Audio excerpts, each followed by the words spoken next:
Il y avait une jeune fille dans un pays lointain.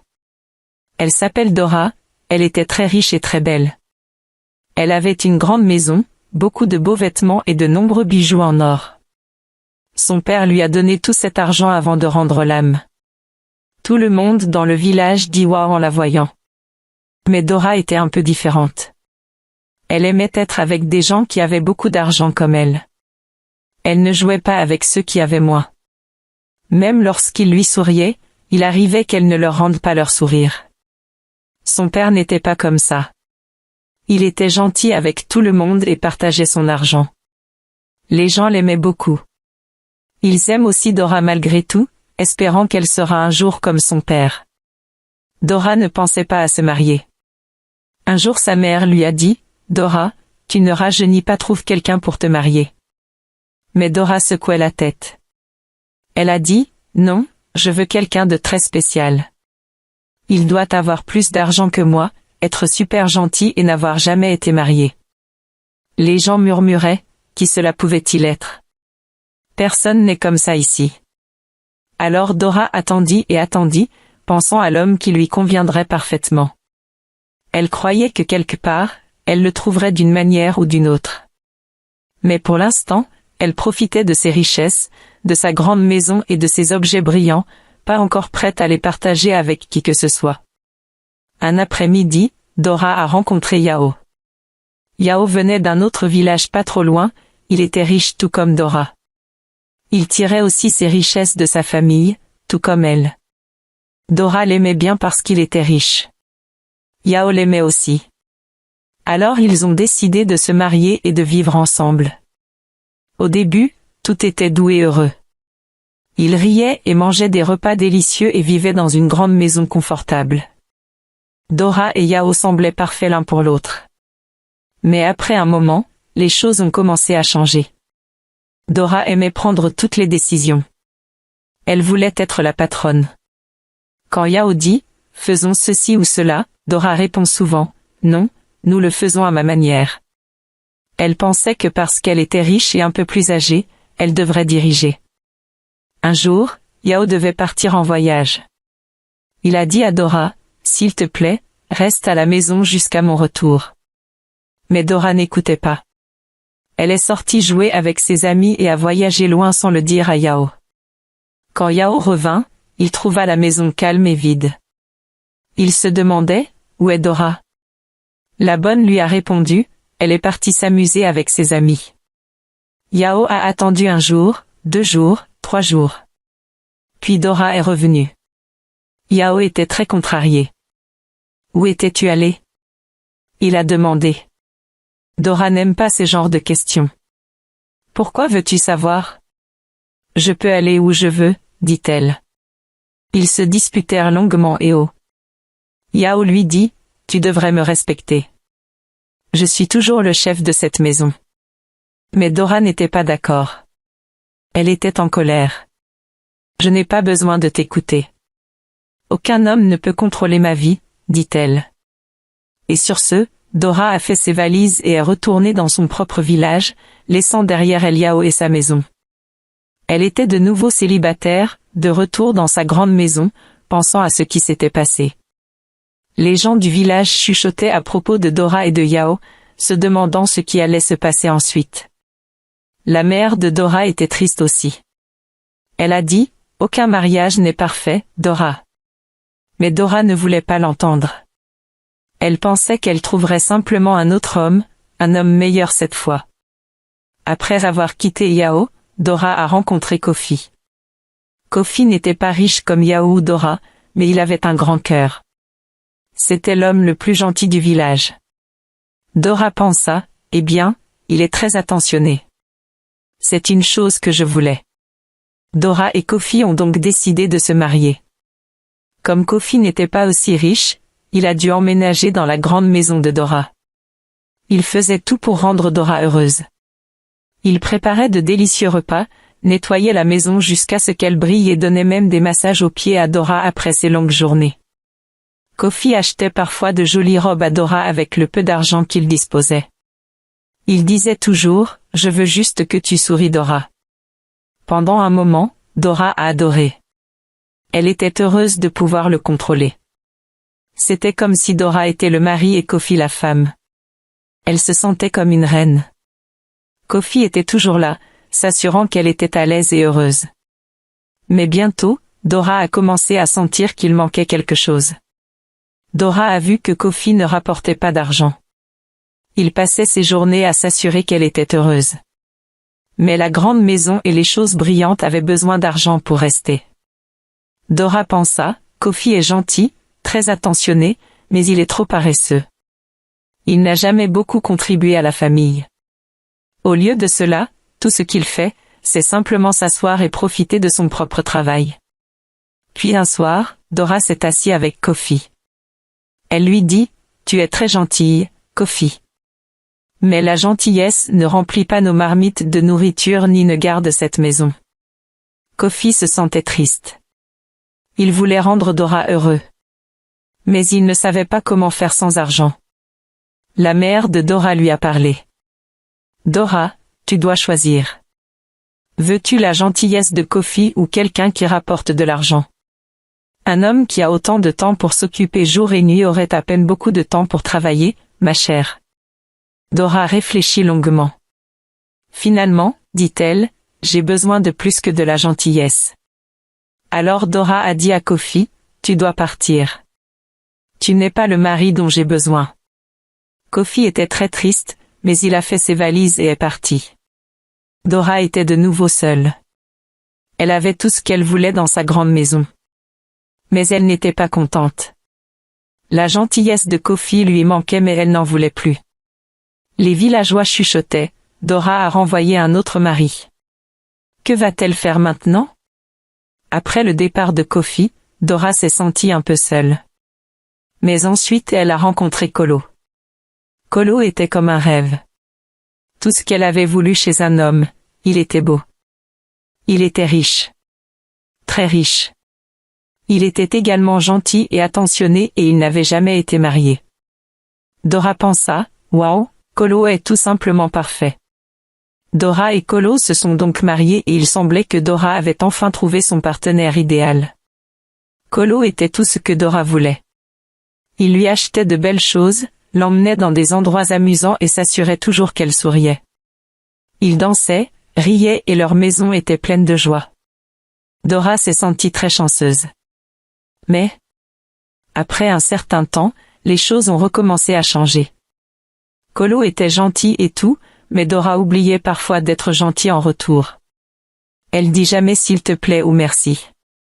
Elle ne cuisinait ni ne nettoyait. Elle pensa, Kolo m'aime, donc je n'ai pas besoin de faire ces choses. Kolo avait des amis et de la famille qui venaient chez lui. Dora ne les accueillit pas gentiment. Elle dit juste toujours bonjour sans sourire.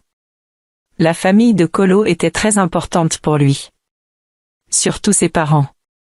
Mais Dora ne leur a jamais rendu visite ni aidé. Elle se dit, pourquoi devrais-je ? Ils peuvent prendre soin d'eux-mêmes. Les parents de Kolo l'ont remarqué. Ils ont dit, Kolo, une femme doit être gentille et respectueuse. Pas seulement envers son mari, mais aussi envers sa famille. Ils étaient bouleversés. Ils ont dit à Kolo que Dora n'était pas fait pour leur famille. Kolo était triste, mais il savait que sa famille avait raison. Il aimait Dora, mais il savait aussi que le respect et la gentillesse étaient importants. Alors Kolo a parlé à Dora. Il lui a dit, nous ne pouvons pas être ensemble si tu ne me respectes pas, moi et ma famille. Dora était choquée. Elle ne s'y attendait pas, mais Kolo avait pris sa décision. Dora a fait ses valises et est retournée dans son village, à nouveau seule. De retour chez lui, Dora pensa à Kolo. Elle avait tout ce qu'elle voulait, mais elle n'était toujours pas contente. Elle a commencé à se poser des questions. Il ne s'agit peut-être pas seulement de trouver le mari parfait. Peut-être que je dois aussi être une meilleure épouse. Mais il était trop tard pour elle et Kolo. Car lorsque Dora est revenue dans son village après avoir quitté Kolo, elle a eu une grosse surprise. Une inondation était arrivée et avait emporté une grande partie du village, y compris les fermes qui faisaient la richesse de Dora. Du coup, Dora n'avait plus tout son argent. Sa grande maison ne paraissait pas si grande quand il n'y avait pas de nourriture à manger ni d'argent à dépenser. Dora et sa mère ont dû quitter leur grande maison. Elles ont emménagé dans une petite hutte, bien plus petite que partout où Dora avait jamais vécu. Au début, Dora s'est sentie très triste. Son lit moelleux, ses objets brillants et ses beaux vêtements lui manquaient. Désormais, elle portait des robes simples et aidait sa mère à cuisiner avec toute la nourriture qu'elle pouvait trouver. Vivant dans la petite cabane, Dora a commencé à beaucoup réfléchir.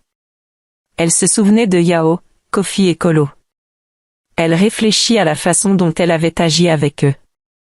J'ai eu 3 bons maris, se disait-elle, mais je n'étais pas une bonne épouse. Je voulais être le patron avec Yao. Je n'aimais pas la gentillesse de Kofi et je ne respectais pas Kolo ni sa famille. Dora a réalisé qu'elle cherchait le mari parfait sans penser à ce que signifie être une bonne épouse. Je n'étais pas gentil, réalisa Dora. Je n'ai ni partagé ni aidé. Je pensais seulement à ce que je voulais. Dans la petite cabane, Dora a appris à vivre avec moi. Elle parlait à ses voisins, ce qu'elle avait ignoré lorsqu'elle était riche. Ils étaient gentils avec elle. Ils ont partagé leur nourriture et leurs histoires. Dora a également commencé à aider les autres. Elle partageait tout ce qu'elle et sa mère possédaient. Le cœur de Dora commença à changer dans la petite cabane. Elle a appris à dire s'il vous plaît et merci. Elle a appris à écouter et à ne pas toujours être la patronne. Elle a découvert qu'être riche d'argent n'était pas la même chose qu'être riche de cœur. Un jour, Dora a dit à sa mère, « J'avais tort. Ce n'était pas la faute de mon mari. C'était à moi.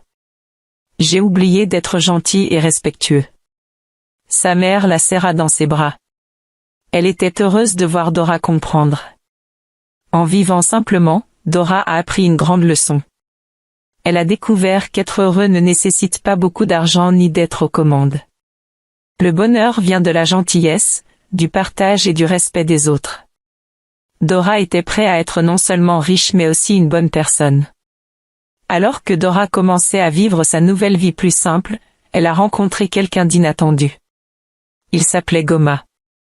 Il était très différent des hommes que Dora avait épousés auparavant. Il n'était pas riche et il avait été marié une fois. Il ne correspondait à aucune des choses que Dora recherchait chez un mari.